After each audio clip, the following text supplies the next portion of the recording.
ongoing immigration crackdown is now hitting green card appointments. San Diego immigration attorneys say their clients are being detained by ICE at their green card interviews. It's a tactic they say they've never seen at U.S. immigration offices. ABC 10 News reporter Laura Acevedo spoke with attorneys who say they feel blindsided.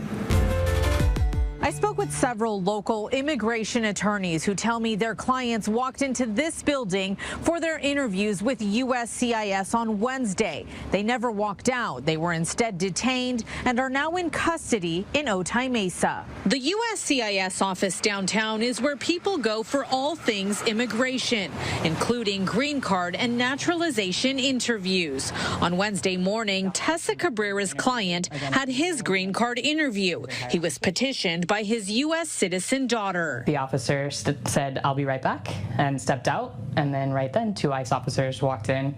They asked him what his name was and then put him in handcuffs. Her client from Mexico has lived in the U.S. since 2002. He never walked out of his interview. Instead, Cabrera says he was taken to the basement of the federal building and is now detained at the Otay Mesa Detention Center. This document was handed to me by the ICE officers that arrested him yesterday. The document is labeled Department of Homeland Security Warrant for Arrest. It states they have probable cause based on statements made to the immigration officer or evidence that the person lacks immigration status or is removable under immigration law. It implies to me that they used the information that they gathered at his green card interview to then decide that he was someone that they could detain. At least two other attorneys have confirmed to ABC 10 News their clients with visa overstays were detained Wednesday in similar fashion.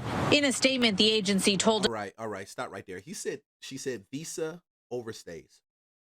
And that's the key part right there. Visa overstays. Visa overstays, that's the loophole that they're using to confront these people. Now, I'm going to tell you, I'm not a fan of doing this. I'm not a fan of doing this, even though I know it's the right thing to do. And like I said, they understand that. It is the right thing to do. It is more than necessary. But I'm not a fan of it because I feel like it disincentivizes the people to actually come forward and get their green card. And it makes the people who are in the process of getting their green card less incentivized to actually do the process the right way. You think just being a citizen would incentivize people to actually do the process. But I know, knowing people, if they feel like they're going to walk up in there and their green card has lapsed, it's like, why should I even go to it? You know? But the biggest part is I've seen this more on the West Coast. Like, I've seen this Seattle, but I haven't seen this through a lot of the other areas in the country. And if you've seen it outside of California or the West Coast, drop a comment and let me know. Okay? As much as I'm for immigration being corrected and being done the right way, getting the people that don't need to be here going, there has to be, and this is the part right here, there has to be a place where it's not just done robotically. You know, it's not done, oh, you missed this and it's done.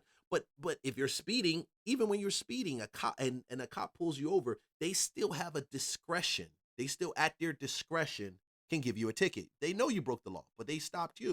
And you're like, officer, I broke the law. You know, I apologize. I was speeding. He said, you're over 15 miles over, 20 miles over. Yes, you're right. I'm trying to get to my daughter to pick her up, or my wife to pick her up, or whatever the situation is. That officer at that time has at their discretion to give you a ticket, to give you a citation, a warning, or, you know, or if it's fast enough, they can decide they want to arrest you. And I think that level of discretion is necessary in situations like this, because there are good people that are marrying other people that are U.S. citizens and they want to stay, and the U.S. citizens need them to stay, of course, you know.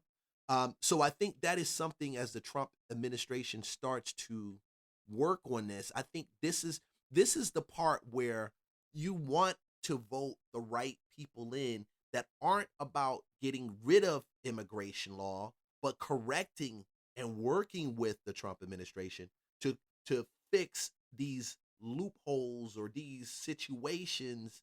Uh, well, the situations that come about from these loopholes when it comes to immigration law and what can and cannot be done.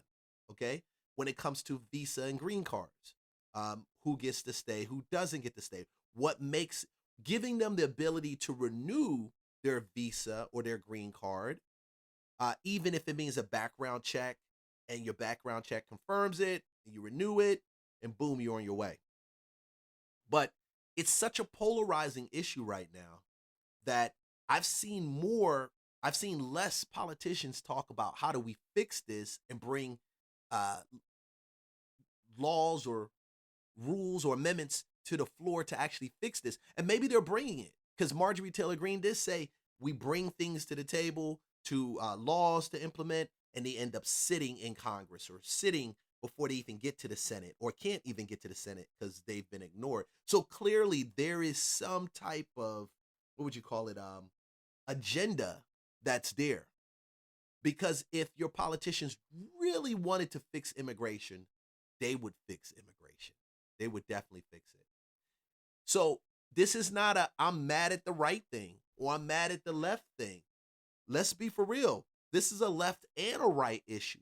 It has nothing to do with the left or the right. It has to do with the way the Constitution is written. It has to do addressing habeas corpus for those ones that broke in. And then also recognizing recognizing when a green card is about to lapse, making the process more streamlined in order for that individual to be able to stay after a solid background and validation of their identity has been done.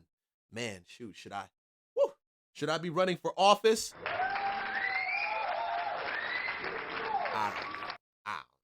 But whatever. I will never do that. At the end of the day, I don't agree with this, like I said, but the law is the law when it comes to things like this. But again, if you have these politicians, you have your congressmen who are in places in that area, they are the ones that you voted into place that need to be addressing this. They're the ones that need to be breaking in, and they're the ones that need to be making a deal with Trump. They're the ones. As they're, quote, responsible for administering America's lawful immigration system, ensuring the integrity of the immigration process. They say apprehensions can happen if people have outstanding warrants, are subject to removal orders, or have committed fraud, crimes, or other violations while in the U.S. Cabrera says her client has no criminal history, but he's now placed in removal proceedings and has a court date in early December. Laura Acevedo, ABC 10 News. Yeah. And that's a sad situation. There are a lot of people that actually go into these green card interviews and they end up just coming out and nothing happens. So it's not clear across the board that happens. And it goes back to what I said. I believe that our congressmen we put these people in order. We put these people there.